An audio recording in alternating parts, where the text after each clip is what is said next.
Bismillahirrahmanirrahim. Alhamdulillahirabbil alamin wassalatu wassalamu ala asyrafil anbiya'i wal mursalin wa ala alihi wa sahbihi ajma'in. Subhanaka la ilma lana illa ma 'allamtana innaka antal alimul hakim. Rabbi shrah li sadri wa yassir li amri wahlul 'uqdatam min lisani yafqahu qawli. Amma ba'd. Alhamdulillah ala nikmatil Islam, alhamdulillah ala nikmatil iman, wa kafa biha min ni'mah. Alhamdulillah, segala puji bagi Allah Subhanahu wa taala yang menakdirkan kita kumpul kembali di hari-hari yang penuh berkah, di bulan mulia, bulan kelahirannya Nabi kita Nabi Muhammad sallallahu alaihi wasallam. Kita duduk bareng-bareng nyari tahu tentang Nabi, nyari tahu tentang syariatnya Nabi, nyari tahu tentang perjalanan hidup serta akhlak mulianya Nabi. Di waktu yang panas menyengat ini, mugi-mugi bikin jalan hidupnya kita adem, bikin kuburannya kita adem, bikin kita nanti dilindungi dari panasnya mahsyar oleh Allah Subhanahu wa taala. Panas titik-titik, ngantuk titik-titik, ngeluh titik-titik ndak apa-apa. Nggih, sing penting atine adem. Yang penting hati kita dingin, hati kita tenang, karena semua yang dekat sama Nabi itu dingin-dingin. Yang dekat sama Nabi Muhammad itu nggak gampang emosi. Yang dekat sama Nabi Muhammad itu menganggap perkara-perkara duniawi itu adalah sesuatu yang memang jalan untuk lewat saja. Makanya Allah Subhanahu wa taala mengatakan wa ibadur rahman alladzina yamshuna 'alal ardi hauna. Kalau pengen tahu hamba-hambanya Tuhan yang sebenarnya itu yang bagaimana, mereka-mereka yang kalau jalan di atas muka bumi ini mereka jalannya tenang. Nggih, jalan tenang itu bukan berarti mlakune tok sing tenang, bukan, tapi mikirnya tenang, kena masalah tenang, menghadapi sesuatu tenang, kena apapun yang terjadi di dalam hidupnya dia mikirnya tenang dulu. Nggih, tenang dulu. Karena kalau emosi itu dituruti, nggih, orang kalau emosi, orang kalau marah, orang kalau tersakiti, terus rasa sakitnya ini tadi diikuti, nggih, di istilahnya dia ngikuti apa yang harus. Oh, kowe panas, aku yo kudu panas. Oh, kowe ngelehne aku yo iso ngono awakmu. Akhirnya yang terjadi apa? Api kena api mobile. Nggih. Tapi kalau yang satu api, yang satunya air, adem. Nggih. Yang panas ini tadi jadi tenang. Dan Rasulullah Shallallahu alaihi wasallam adalah pemimpinnya orang yang tenang. Pemimpinnya orang paling bijak, pemimpinnya orang yang paling bisa mengendalikan emosi, pemimpinnya seseorang yang paling ngerti bagaimana menjalani kehidupan ini sebagai hamba-hamba Tuhan yang baik. Makanya ketika bulan Maulid bawaannya adem, nggih, kabeh wong mulutan, nggih. Semua orang bikin acara Maulid dengan caranya sendiri-sendiri. Bocah cilik-cilik nari-nari. Lah ibu-ibu ulun mulutan nggih nari-nari ndak lucu, nggih to? Ndak lucu, sing nonton nanti duduk guyu, duduk keplok-keplok giris. Nah, ibu-ibu ndak nyebut iki jenenge.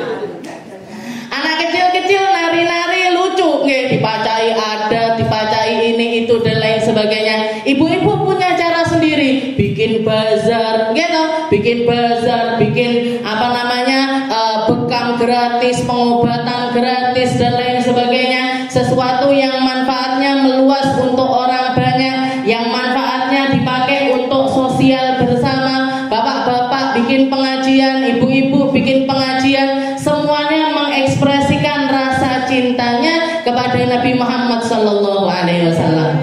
Karena ngambil dari apa yang dikatakan oleh Nabi Muhammad, Rasulullah pernah mengatakan ini, sungguh aku kenal satu persatu kerikil-kerikil yang ketika aku masih ada di Mekah dulu, mereka selalu yusallim alayya, mereka senantiasa mengucapkan salam kepadaku. Lek aku liwat ngelewati batu-batu itu batunya mesti ngucap salam. Assalamu alayka ya Rasulullah, assalamu alayka ya Habibullah, assalamu alayka ya Safiyullah. Katanya Nabi, aku titen siji-siji sama mereka batu ini, Bu, bukan manusia, batu bukan keluarganya, batu bukan sahabatnya. Nabi Muhammad eling, ingat sama batu-batu tersebut yang senantiasa mengucapkan salam kepada Nabi. Mosok awake dhewe ndak dinggep.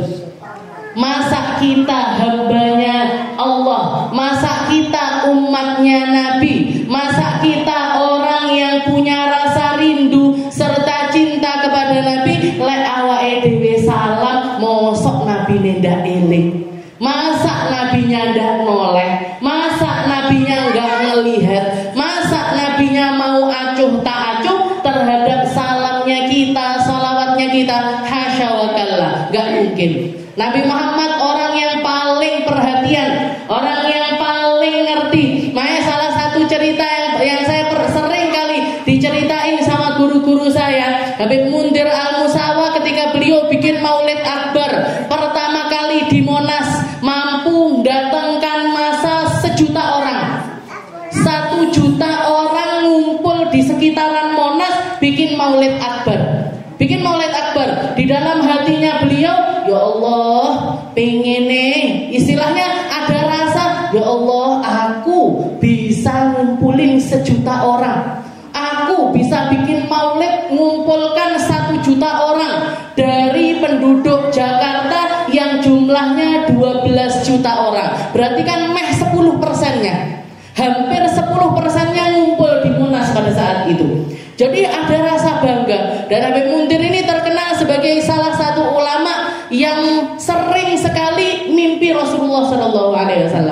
Ada satu kisah juga, katanya beliau pernah dari misi ketika dakwah dari satu daerah ke daerah lain, sempat geletak keturun, capek, ya istilahnya ada rasa nggak semangat karena mau ke tempat yang kedua. Ini ada rasa, waduh keselin, baru ngaji, arep ngaji neh, istilahnya gitu. Begitu beliau mak seliut, geletak mimpi, didatangi sama Rasulullah SAW. Nabi Muhammadnya sudah nyangklong ransel.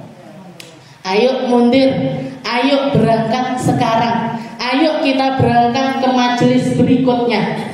Begitu beliau bangun, langsung giras, langsung ngambil peralatannya, istilahnya sampai murid-muridnya, Beb, saya urung wayahe, Beb, ayo budal. Rasulullah sudah berangkat duluan.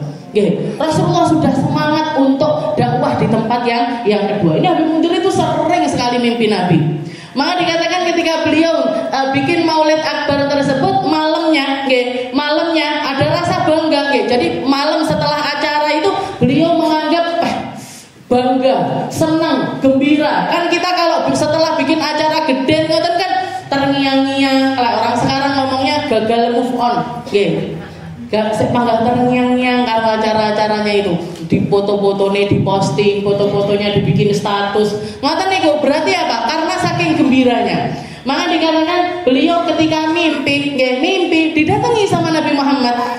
Rasulullah SAW datang. Setelah itu beliau nanya, ya Rasul, jenengan bangga sama saya? Jenengan bangga nggak sama saya? Katanya Rasulullah, wahai Mundir, baligh salami, ucapkan salamku, sampaikan salamku sama orang-orang yang bleber karpet, sama mereka-mereka yang masang umbul-umbul, sama mereka-mereka yang ngibarkan bendera-bendera. Salam istilahnya sampaikan salamku kepada mereka, sampaikan salamku kepada mereka, aku sangat berbangga kepada mereka. Katanya Habib Mundir, sing dieling-eling sama Nabi bukannya beliau, yang dieling-eling sama Nabi bukan yang lagi duduk di atas panggung. Orang biasanya kalau lagi Maulid Akbar gitu, sing dibidui kan ustadzai atau ustadznya atau pembicaranya, dikarak, istilahnya diistimewakan, jamuannya dikenahne dan lain sebagainya. Tapi banyak yang melupakan mereka-mereka yang bagian bleber karpet, noto-noto, umbul-umbul, ngibar-ngibarkan bendera sambil dengan rasa bangganya mereka mensyiarkan agamanya Allah Ta'ala, tapi tidak dipandang sama manusia, dianggapnya sesuatu yang remeh-remeh, dianggapnya nggak penting, dianggapnya sebagai orang-orang yang nggak penting, padahal mereka adalah orang-orang yang penting di sisi Nabi Muhammad Sallallahu Alaihi Wasallam. Makanya minggu kemarin waktu bazar niku, sebelumnya saya sudah woro-woro sama ibu-ibu, Bu, lek ndak iso dodol, yo tuku, kita nggak punya kesempatan untuk jualan, beli dagangan, niatkan ikut gembira dengan syiarnya Nabi Muhammad Sallallahu Alaihi Wasallam. Kabeh entuk bagiane. Gak ketokkah, kita merasakah, kita nggak merasakah, kita sedang diperhatikan oleh Nabi Muhammad Sallallahu Alaihi Wasallam. Mugi-mugi porsinya kita tambah banyak untuk nyari pandangannya Nabi, untuk caper sama Nabi, untuk ngambil porsi, nyari sesuatu yang penting di sisi Nabi Muhammad Sallallahu Alaihi Wasallam. Karena yang mau kita andalkan untuk selamat ini siapa? Kalau bukan Rasulullah Sallallahu Alaihi Wasallam. Maju mlebu surga kadek salat awake dhewe, nggih, salat subuhnya kita loh. Angope karo khusyuke akehan angope, nggih. Ilinge karo ndak ilinge, akeh ndak ilinge. Saya sering dicurhati ibu-ibu, Ustazah, kalau sholat baca Fatihah terus lupa baca Fatihah lagi gimana?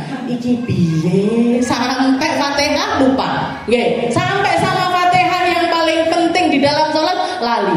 Wis Fatihah apa ora Fatihahna? Kok rakaat nggih ngoten, apa telu apa papat. Salate awake dhewe koyo ngono arep njaluk surga Firdaus. Nggih. Sing digoleki surga Firdaus pakai salat yang macam kita ini. Nggih. Mau ngadep Allah Taala pakai salat kita angel. Mau ngadep pakai sedekahnya kita sulit. Mau pakai puasanya kita opo neh, nggih.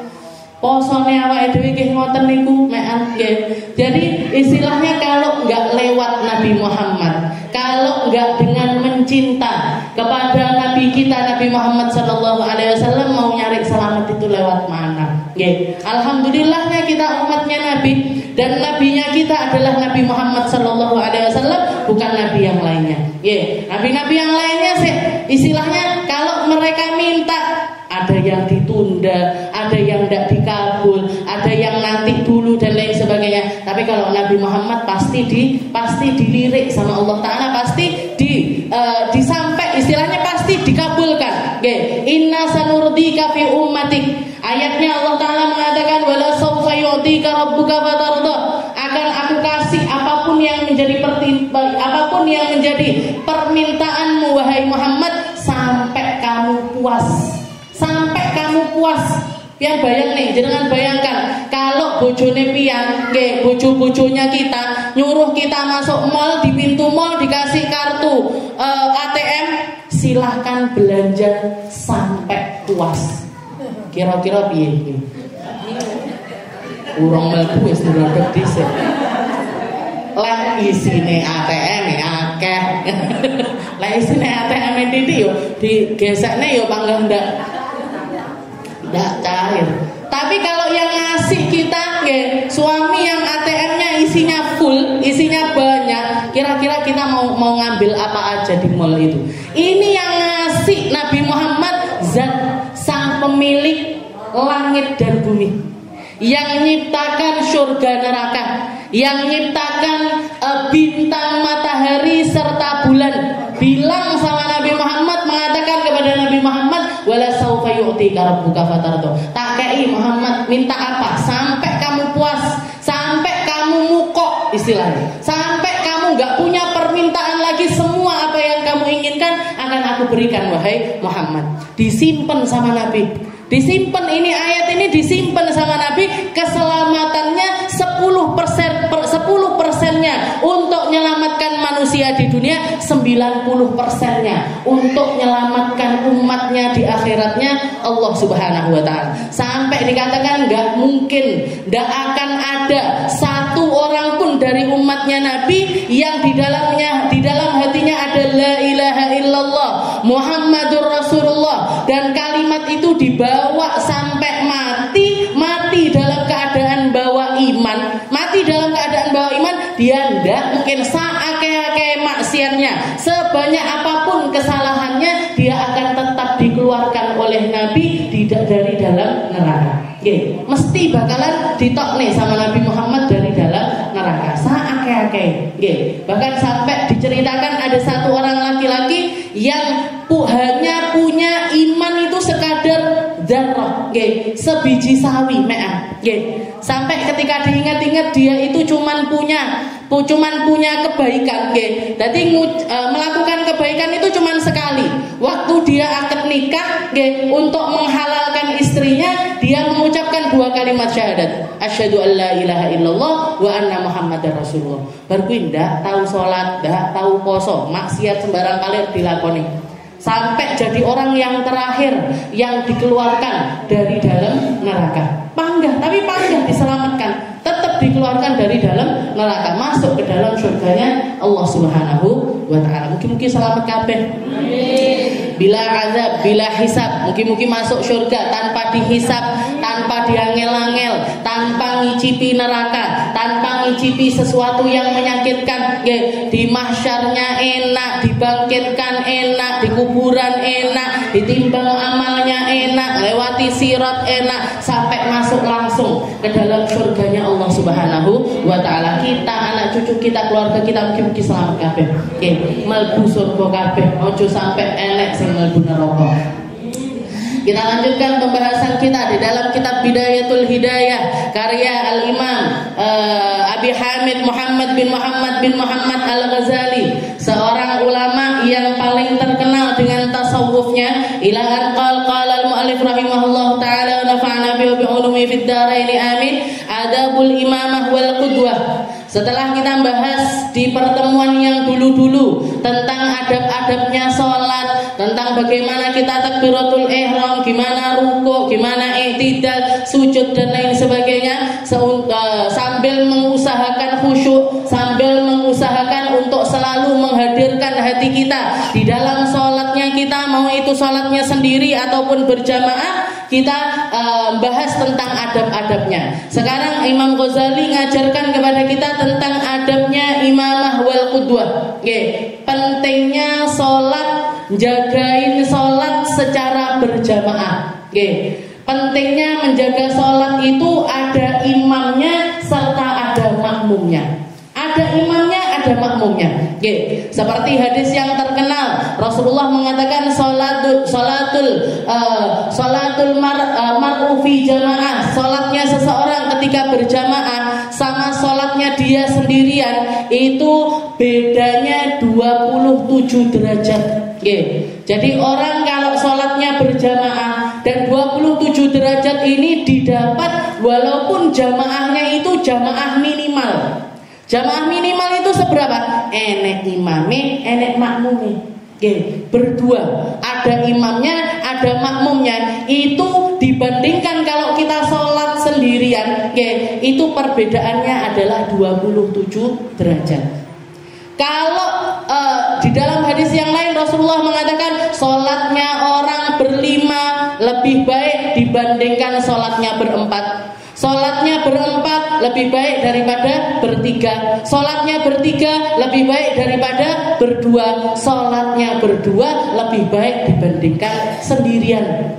Berarti apa? Semakin banyak jamaahnya, semakin tinggi juga derajatnya di sisi Allah Subhanahu wa ta'ala. Makanya kalau masalah sholat ini, kalau masalah sholat, kita nemu ulama manapun, salah satu hal yang paling mereka perhatikan adalah tentang sholat. Tentang sholat bukan sholat berjamaah, tentang sholat bukan sholat sendirian, tapi bukan sekedar untuk menggugurkan kewajiban. Yang penting sholat subuh, yang penting sholat duhur, yang penting enggak, tapi mengusahakannya untuk melaksanakannya secara berjamaah. Jadi merhatekne banget sama sholat jamaahan. Kenapa? Karena sepanjang hidupnya Nabi, setelah beliau dapat perintah untuk melaksanakan sholat, Nabi Muhammad sama sekali enggak pernah sholat fardu sendirian. Selalu sholat berjamaah. Bahkan jamaahannya beliau yang pertama kali, ketika orang belum dikasih tahu tentang syariatnya sholat, Nabi Muhammad sholat hari pertama sambil diajarin, ini subuh rakaatnya 2, duhur rakaatnya 4, asar rakaatnya 4, maghrib 3, isya 5. Pertama kali, hari pertama setelah Nabi Muhammad Isra Mi'raj niku, Nabi Muhammad sholat berjamaah berdua bersama dengan malaikat Jibril. Setelahnya itu beliau melakoninya sama Sayyidah Khadijah, perempuan pertama yang masuk Islam, perempuan pertama yang memeluk agama Islam. Beliau sholatnya sama Sayyidah Khadijah. Setelah itu ketika Sayyidina Ali masuk Islam, sholat jamaah juga bersama Sayyidina Ali. Sayyidina Abu Bakar masuk Islam, ikut Sayyidina Abu Bakar nimbrung di dalam sholat jamaahnya Nabi. Sampai tambah banyak umat Islam, tambah banyak juga jamaahnya Rasulullah SAW. Dan itu ketemuannya sehari 5 kali. Ketemuannya sehari 5 kali dilaksanakan sholat itu secara berjamaah. Sholat sunnah sendiri-sendiri.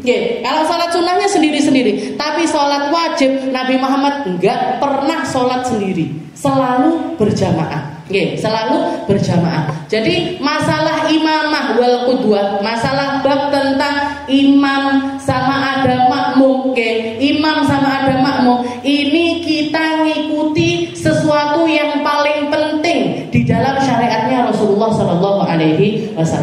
Bukankah Nabi Muhammad mengatakan sallu kama ra'aitumuni usolli, salatlah kalian seperti kalian melihat saya salat. Dan yang paling nampak dari sholat fardunya Nabi Muhammad tidak pernah sholat sendirian, tapi sholatnya mesti jamaahan. Enten-tenan piye? Tidak apa-apa enten-tenan.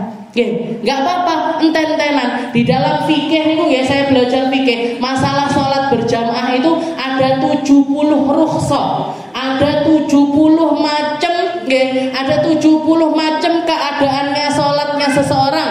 Lebih baik di akhir waktu ketimbang di awal waktu, itu ada 70 macam uzurnya. Yang paling diutamakan apa? Yang paling diutamakan adalah untuk menjaganya secara berjamaah. Jadi kalau kita perempuan ini kan istilahnya ya dianjurkan untuk sholat jamaah, tapi juga ada batasan-batasannya untuk melaksanakan sholat jamaah. Ada batasannya sholat jamaahan. Perempuan kalau menganggap dia berangkat sholat jamaahan, tidak aman. Misalkan tempatnya jauh atau tempatnya gelap atau orang-orang sekitar situ itu orang-orang yang jahil-jahil, usil-usil, engko adewe liwat disuit-suitin misalkan mungkin. Padahal lek didelok-delok kalau sudah kita nutup aurat, sing ngarep suit-suiti yo sapa? Yang mau nyuit-nyuitin pian nggih sinten. Kecuali kalau kita di alun-alun, liwat alun-alun apa piye. Jadi kayak nggih enggak mungkin ya. Jadi istilahnya masalah salat berjamaah ini untuk perempuan memang ada batasan-batasannya. Kalau suaminya nggak mengizinkan, kalau kalau suaminya kerjaannya misalkan untuk menjaga sholat 5 waktu di masjid itu nggak bisa, bisanya jamaahan sama kita di rumah, maka intinya nopo? Intinya tetap diusahakan, istilahnya paling enggak panggah sholat jamaahan, paling tidak tetap sholat berjamaah. Bahkan istilahnya kalau misalkan Rasulullah niku sepanjang hidupnya beliau, sepanjang beliau menjalani sholat berjamaah sama para sahabat, niku imam tetapnya Kanjeng Nabi. Imam tetapnya ya Rasulullah SAW. Kecuali kalau Nabi Muhammad lagi pergi perang, baru Nabi Muhammad ngutus satu orang untuk jadi ngopeni imam sholat di masjid. Tapi selain itu selalu Rasulullah. Selama ada Rasulullah di situ sholat berjamaah Nabi Muhammad selalu yang jadi imamnya. Rasulullah selalu jadi imamnya. Cuman sekali atau 2 kali Rasulullah itu diimami sama sahabat yang lainnya. Termasuk diantaranya Sayyidina Abu Bakar. Ketika Rasulullah lagi pergi keluar kota, bingung orang-orang siapa yang ngimami, akhirnya yang maju Sayyidina Abu Bakar. Tahu-tahu tengah-tengah sholat Rasulullah datang, para sahabat langsung heboh, semuanya tasbih, semuanya ngeten, nopo tepuk, pak ngoten, semuanya sak masjid. Sampai Sayyidina Abu Bakar pertama ini tidak sadar, nyapo sahabat iki kabeh kok ngeten. Ternyata begitu beliau noleh ke samping sedikit, Rasulullah niku nggih badannya bercahaya. Jadi ketika seseorang baru ngelirik ngeten tok, kok enek padang di tempat tersebut, sudah pasti Nabi Muhammad. Maka begitu beliau sadar Rasulullah ini ada di dalam barisan sholatnya beliau, Sayyidina Abu Bakar mundur. Sayyidina pertama ketika beliau mau mundur ditegur sama Nabi. Dak ya Abu Bakrin, tetap sholat atau jadi imam wahai Abu Bakar. Beliau berhenti sebentar, tapi habis itu tetap mundur. Begitu Sayyidina Abu Bakar mundur, ganti Nabi Muhammad yang jadi imam. Selesai sholat ditegur sama Nabi, ya Abu Bakrin, kenapa kok kamu ketika aku suruh untuk tetap jadi imam kok malah panggah mundur? Katanya Sayyidina Abu Bakar, nggak pantas ya Rasul. Kalau Ibnu Abi Quhafah, seorang putranya Abi Quhafah, nggak pantas untuk jadi imam baina yaday Rasulillah. Kalau Rasulullahnya ada, nggak pantas saya untuk jadi imam. Maka saya mundur. Setelah itu para sahabat juga ditegur. Kenapa? Laki-laki kok negurnya orang sholat pakai tepuan, kalau laki-laki itu pakai tasbih, subhanallah, subhanallah, subhanallah. Lah imamnya salah atau mau negur imam, caranya pakai tasbih. Innamat tasfiqu lin nisa. Kalau tepuk ini itu dipakai untuk tegurannya perempuan. Kalau kita jamaah perempuan mau negur imam, mau imamnya laki, mau imamnya perempuan, tidak perlu pakai subhanallah, subhanallah, enggak, tapi pakai tasbih, pakai tepuan. Tapi tepuannya sanes ngeten, tuh. Bukan. Tapi nepuknya gini atau gini. Nah, jadi pokoknya enggak telapak dengan telapak, tapi gini, ngeten atau ngeten. Nah, 3 cara. Sampai imamnya sadar. Jadi kalau gini sekali nggak sadar, ya 2 kali. Nggak sadar lagi 3 kali. Tapi dikasih jeda. Dikasih jeda sekadar subhanallah alhamdulillah la ilaha illallah Allahu akbar. Ngeten malih. Belum sadar juga jadi lagi. Nah, seperti itu caranya negur dari kalangan perempuan. Jadi sirnya imamah, sirnya udwah. Kalau kita sholat jamaahan niku, kan ketika kita melaksanakan sholat secara berjamaah, kita sedang nyambungkan jamaah kita dengan jamaah sebelum kita, dengan jamaah yang masanya sebelum kita. Kayak misalkan kita masjid yang paling dekat masjid Darussalam, sebelum zamannya kita, bukankah kakek-kakek kita dulu juga berjamaah?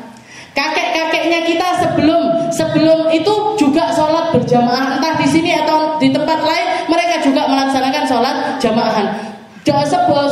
Beliau kakek kita zaman sebelumnya juga jamaahan. Jadi nyambung antara satu sholat jamaah dengan sholat jamaah yang lainnya, nyambung sampai kepada Nabi Muhammad Sallallahu Alaihi Wasallam. Saking pentingnya sholat jamaah di waktu yang paling genting orang, istilahnya di dalam keadaan yang paling sulit, yang paling repot, yang paling menegangkan bagi seseorang sekalipun, sama Allah Ta'ala tetap diperintahkan untuk sholat jamaahan. Kapan niku? Tengah-tengah perang. Tengah-tengah perang Allah Subhanahu wa Ta'ala mensyariatkan yang namanya sholat berjamaah di tengah peperangan. Di tengah peperangan Allah Subhanahu wa Ta'ala mengatakan, wa idza kunta fihim fa aqamta lahumus shalah fala takum ta'ifatun minhum ma'aka wal ya'khudhu aslihatahum fa idza sajadu falyakunu min wara'ikum wa ta'ti ta'ifatun ukhra lam yusallu falyusallu ma'aka wal ya'khudhu hidrahum wa aslihatahum. Allah Ta'ala mengatakan, wahai Muhammad, kalau kamu ada di antara pasukan perang tersebut, terus datang waktu sholat, maka berdirilah kamu untuk menjadi imam sholatnya mereka. Lalu bagilah pasukanmu ini menjadi 2 bagian. Bagian yang pertama, kelompok yang pertama, fal yusallu ma'aka, suruh mereka sholat jamaahan sama kamu. Tetap dikengken sholat sama Rasulullah Sallallahu Alaihi Wasallam. Setelah itu apa? Yang kelompok pertama sholat, kelompok yang kedua, kelompok yang lainnya yang belum sholat ini jagain. Bawa pedang, yang megang pedangnya, yang bawa tombak ya bawa tombaknya, yang bawa panahnya untuk melindungi para sahabat yang sedang sholat. Setelah itu nanti begitu sholat ini Fatihah, ruku, i'tidal, sujud, bangun dari sujud. Jadi satu rakaat bangun dari sujud yang pertama, kelompok yang sholat sama Nabi Muhammad ini menyelesaikan sholatnya sendiri sampai salam. Begitu salam bubaran, Rasulullahnya tetap berdiri. Para sahabat kelompok yang kedua, yang pertamanya jagain niku baris di belakangnya Nabi, jadi makmumnya Nabi. Baris di belakangnya Nabi, mereka takbir, Fatihah, ruku, i'tidal, sujud, duduk di antara dua sujud lagi, berdiri, berdiri untuk sholat rakaat yang kedua, barengi Nabi Muhammad Sallallahu Alaihi Wasallam sampai salam. Jadi kelompok yang pertama dapat takbir sama Nabi, kelompok yang kedua dapat salam sama Nabi. Saking pentingnya sholat jamaahan. Lah awake dhewe nggih mantu titik lali jamaah. Padahal mantu sing diundang paling ya wong 100, 200, akeh-akeh 1000, 2000 lali wis. Nggih, lupa sholat jamaahnya lupa. Kita repot ini dikit, enek yasinan ning omahku lali jamaahane. Ning omahku enek akikohan lali jamaah. Lali terus. Panggah lali ya. Lali ora sempet, lali enggak ini. Nah, ini saking apanya? Saking kita enggak merasa pentingnya tentang sholat jamaah. Dan yang lebih utama lagi, saking gak biasanya kita untuk melaksanakan sholat secara berjamaah. Dan kalau mau biasa sholat jamaahan, kalau pengen biasa sholat jamaahan, harus kita mulai dari diri kita sendiri dan di rumah kita masing-masing. Dimulai karena kita terbatas perempuan-perempuan, like bapak-bapak di masjid, kalau bapak-bapak di masjid, kalau mereka di kantor ya di kantor, di musola kantornya ngadakan jamaahan. Kalau perempuan terbatas, gimana dengan keterbatasannya kita ini biar tetap sambungannya sampai kepada Nabi Muhammad, biar tetap sambungannya kepada orang-orang mulia, kita biasakan sholat saenee karo wong omah. Sama orang rumah. Adanya berdua ya berdua, adanya bertiga ya bertiga, adanya berlima ya berlima. Biar apa? Biar ibadahnya ini minimal tetap dalam keadaan berjamaah. Tetap dalam keadaan berjamaah. Jadi masalah qudwah, masalah imamah wal qudwah ini sesuatu yang sangat dipentingkan oleh Nabi kita Nabi Muhammad Sallallahu Alaihi Wasallam. Beliau mengatakan, katanya Imam Ghazali, yang bagi lil imam ayyukhaffifas shalah. Katanya beliau, kalau kita sholat jadi imam, dan ini mungkin awake dhewe ndak perlu diingatkan kayak gini, ini ndak perlu. Katanya beliau, hendaknya kalau kita sholat jadi imam, yukhaffif, diringankan. Aduh wis ringan kabeh salate. Nggih, ora usah dielingi wis ringan. Langganane kuliah kulhu. Wih ya, kok jalan titik Al Kautsar, titik ya. Jalan titik naik lagi Al Asr. Dawa-dawane Alam Nasrah. Katanya beliau, yang bagi lil imam ayu khafifa lis as-salah. Hendaknya kalau kita sholat jadi imam diringankan sholatnya, diringankan sholatnya. Karena katanya beliau, qala Anas radhiyallahu anhu, Sayyidina Anas bin Malik, salah satu khadimun Nabi, salah satu sahabat yang ngopeni Nabi, yang khidmah sama Nabi sejak umurnya beliau 7 tahun. Jadi Sayyidina Anas bin Malik itu ketemu sama Nabi Muhammad usianya 7 tahun. Dipasrah nih sama ibunya, sama ibunya, katanya ibunya Sayyidina Anas, ya Rasul, orang-orang bawakan hadiah buat jenengan itu api-api. Ada yang punya kebun kurma, bawakan kurma terbaik. Yang punya kebun anggur, bawakan anggur terbaik. Yang punya selimut, ngasih selimut yang terbaik. Kabeh ngekei api-api, ya Rasul. Saya ini orang miskin, gak punya apa-apa. Harta satu-satunya yang aku punya adalah putraku Anas ini, ya Rasul. Biarkan dia bersamamu, tinggal bersamamu, terserah arep dia pak nih. Ulun lek dipasrai bocah umur 7 tahun kon ewang-ewang nang omah malah bingung. Dikongkon isah-isah, mbuh iso mbuh ora gitu. Dikongkon nyabu ya mungkin ndak iso. Iki jenenge open-open nggih. Tapi ibunya Sayyidina Anas ini memang perempuan pinter.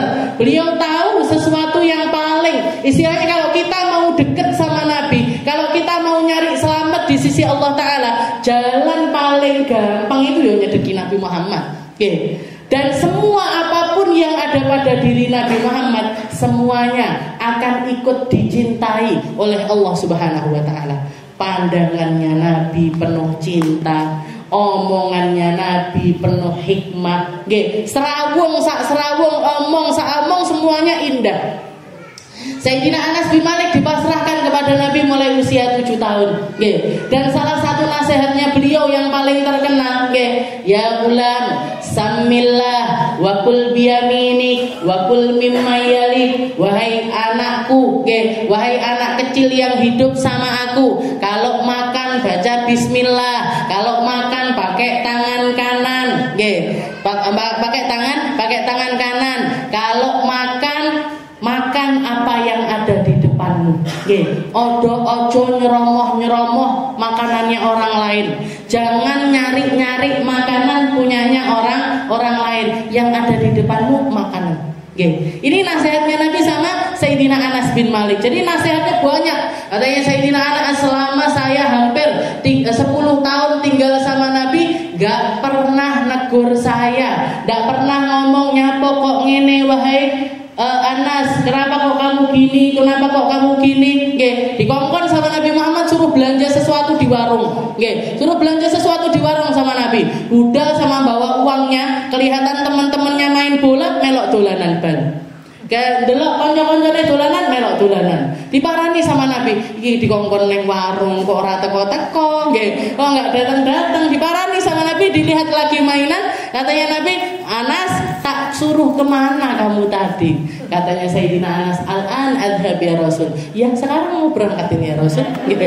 Karena budal iki lek awake dhewe wis mungkin dijewer, mungkin dicetat, Rasulullah mboten.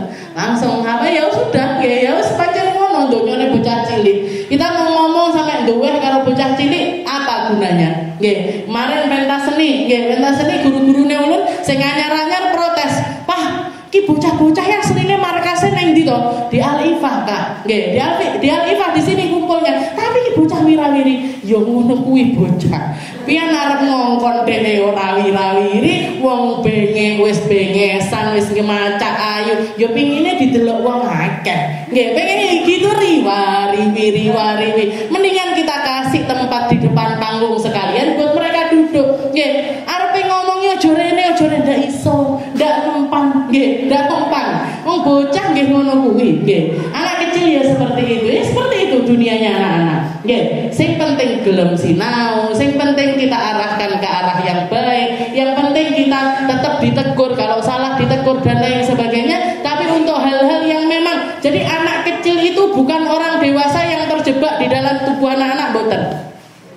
Bocah cilik yo badannya kecil, jiwanya juga kecil, pola pikirnya juga simpel. Pola pikirnya polanya anak kecil, jadi sangat berbeda sama orang dewasa. Jadi kita memperlakukan mereka yo seperti layaknya anak kecil. Rasulullah makanya nasihatnya sama Anas bin Malik simpel-simpel. Makme katek tangan kanan, baca bismillah, makan yang ada di depanmu. Makan ada yang di depanmu. Katanya Sayyidina Anas bin Malik, beliau mengatakan, "Masallaitu khalfa ahadin akhafu salatan wala atam min Rasulillah sallallahu alaihi wasallam." Katanya Sayyidina Anas, saya enggak pernah sholat di belakang seseorang yang ketika ngimami sholat itu sholatnya paling ringan tapi paling sempurna. Kalau diimami Nabi Muhammad itu rasanya istilahnya sholatnya itu sebentar, sholatnya itu ringan sekali. Beliau pakai surat-surat paling pendek, tasbihnya juga enggak panjang, i'tidalnya juga enggak panjang, sujudnya juga enggak panjang, tapi sempurna semuanya, kelihatan indah semuanya. Itu sholatnya Nabi Muhammad Sallallahu Alaihi Wasallam. Kenapa? Karena para sahabat yang lainnya ketika mereka dapat yang namanya hidayah di dalam hati, ngapalne Al-Qur'an, hafal ayat-ayat Al-Qur'an itu banyak, panjang-panjang. Mereka itu merasakan kelezatan, kenikmatan ketika baca Al-Qur'an.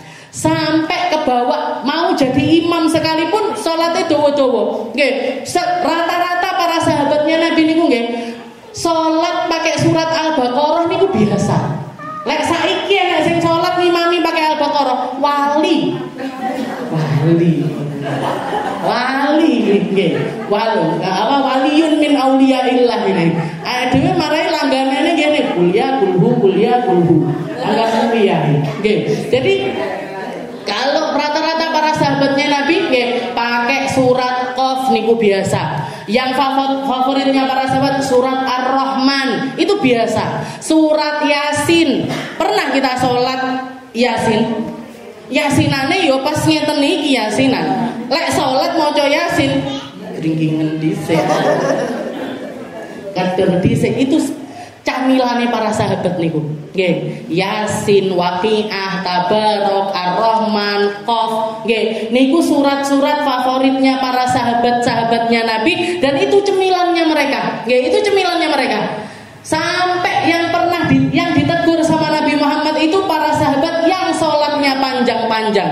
Nggih, yang panjang-panjang riwayat di mana-mana ndak ada Rasulullah itu negur sahabat ngimami pakai surat pendek itu ndak pernah ditegur sama Nabi.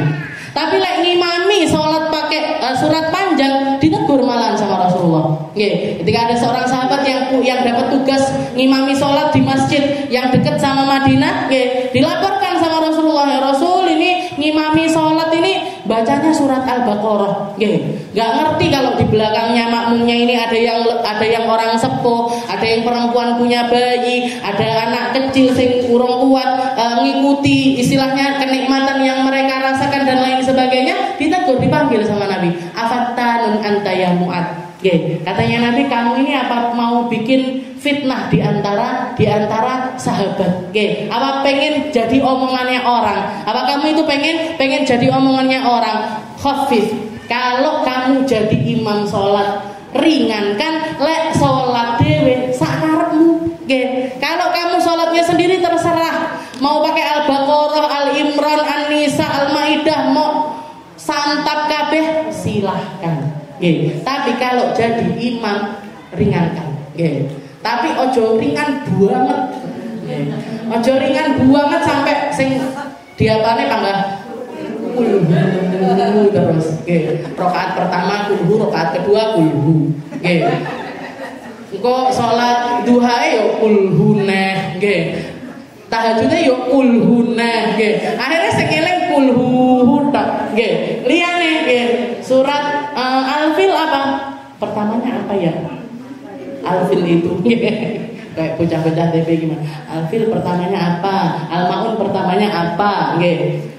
Malah ngono akhirnya. Nggih. Akhirnya kalau kita enggak langganan sama surat-surat yang lainnya, nggih. Dadi dilangganani kabeh. Nggih. Istilahnya kita ambil porsi, istilahnya yo minimal ada peningkatan lah. Nggih, ada peningkatan. Nggih. Dadi enggak cuma 2 lembar pertama juz aman iku nggih, tapi pian moro rada rene-rene yen Al-Qur'an yo diwaca, nggih Al-Adiyat nggih diwaca, Al-Alaq nggih diwaca, ngoten lho. Sampai paling enggak ya sampai An-Naba nggih. An-Naba, Abasa, An-Nazi'at. Lah munyer-munyer piye? Nggih, munyer-munyer piye salate ya maca juz amane digowo. Nggih, mboten napa-napa. Nggih, untuk salat selain salat fardu. Nggih, lek kita jadi imam salat fardu sekalipun kalau kita salatnya istilahnya janjian nggih sendirian istilahnya jamaahnya sama orang-orang yang sudah kita tahu enggak apa-apa nggih dipanjangkan. Ya Habib Umar kalau ngimami salat napa salat istilahnya tarawih nggih, salat tarawih janjian sama muridnya semuanya. Nggih, yang dibaca sekali tarawih niku 2 juz. Nggih. Jadi nanti pertengahan Ramadan hataman Al-Qur'an nggih di dalam salat, nanti akhir Ramadan juga hataman lagi. Jadi sebulan niku selama Ramadan itu hataman baca Quran di dalam salat 2 kali. Nggih. Jadi sudah janjian semuanya enggak masalah. Nggih. Lah wis sepakat kabeh yo apa salat tarawihnya sak juz. Nggih. Apa oleh arep pelatihan yo setengah juz. Nggih. Setengah juz. Tapi semuanya dibaca, dari mulai Al-Baqarah sampai juz'an. Kuat napa mboten kira-kira? Angel kaya ya wis lah. Muga-muga pangga selamat. Makanya saya dhewe minalkan tuti nawal numutin ae nggih. Manggah katut ya Allah, enggak iso kaya Sayyidina Abu Bakar, muga-muga ketut Sayyidina Abu Bakar. Enggak iso kaya Sayyidah Fatimah, muga-muga ketut karo Sayyidah Fatimah.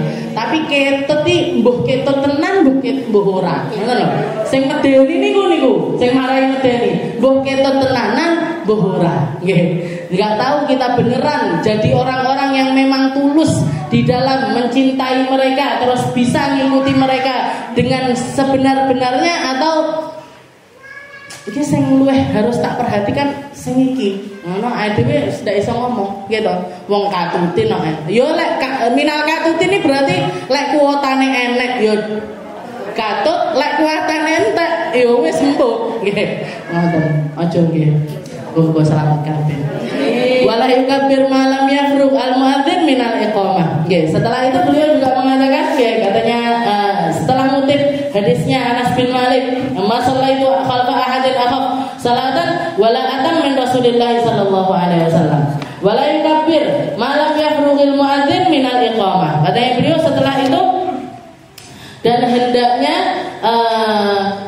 kita itu tidak bertakbir kecuali malam yafrughil muadzin minal iqamah, sebelum muadzinnya selesai iqamah. Nggih, sebelum, kalau kita jadi imam, nggih, kalau kita menjadi seorang imam, maka ojo kesusu takbir dhisik sampai muadzin. Nggih, muadzin itu ada dua macam. Muadzin yang yang bacakan azan, sama muadzin yang bacakan iqamah. Nggih, sama muadzin yang bacakan iqamah. Maka adabnya sebagai seorang makmum, sebagai seorang imam ini ojo kesusu takbiratul ihram dulu sampai yang bagian iqamah ini selesai mengumandangkan iqamahnya. Nggih. Dadi ojo keburu-buru, nggih. Sing diburu nggih apa? Nggih to. Cuman kacek sedikit. Jadi tunggu sampai yang iqamah itu selesai sempurna. Selesainya habis itu dia mundur, baru imamnya takbiratul ihram. Wa malam tastawi sufuf wa yarfa'u sautahu bitakbirat wa la yarfa'ul ma'mum sautahu illa qadrama yusma nafsa. Nggih. Setelah itu tugasnya makmum juga, tugasnya imam juga adalah memastikan kalau shafnya salat itu sudah lurus. Makanya salah satu hal yang selalu diucapkan sama Nabi, sawu sufufakum fa inna tasfiyatas sufuf min tamamis shalah. Ayo shafnya dirapatkan, shafnya diluruskan. Nggih, shafnya dirapatkan, diluruskan, karena kesempurnaannya sholat itu ada di dalam shaf-shaf yang lurus. Nggih.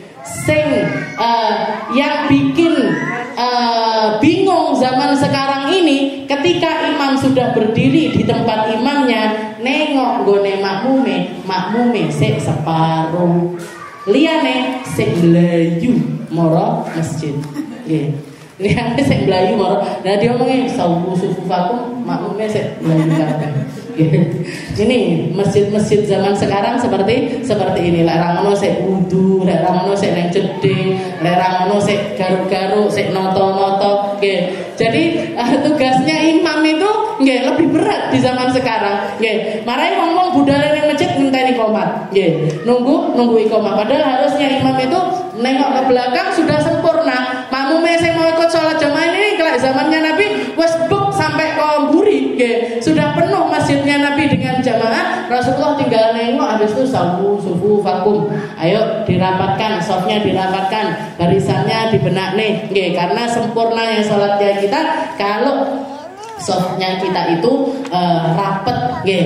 Setelah itu Rasulullah juga mengatakan ngancem. Istilahnya kalau ada orang-orang yang berengkel-berengkel, gak gelem lurus shafnya, gak mau rapet shafnya, katanya Nabi, kalian apa enggak takut kalau hati-hati kalian dipecah belahkan oleh Allah Subhanahu wa ta'ala? Terjadi sekarang.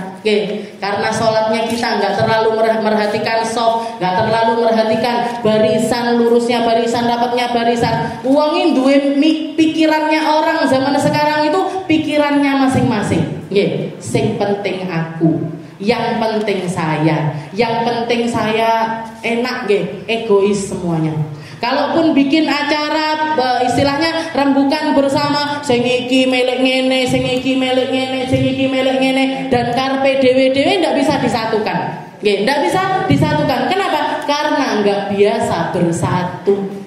Karena tidak biasa bersatu. Para sahabatnya Nabi kenapa kok bisa satu komando? Rasulullah ngajak perang, ikut perang. Rasulullah ngajak buka pasar. Rasulullah ngajak ini, satu komando semuanya.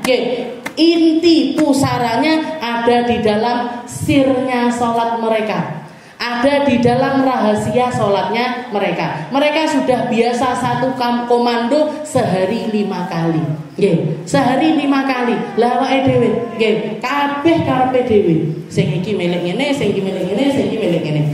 Akhirnya apa yang terjadi? Sudah, kowe aku, masjidmu, masjidku, langgarmu, langgarku, sekolahmu, sekolahku. Semua kabeh malian. Semuanya jadi seperti itu. Kenapa? Karena sholatnya kita nggak ada sirnya.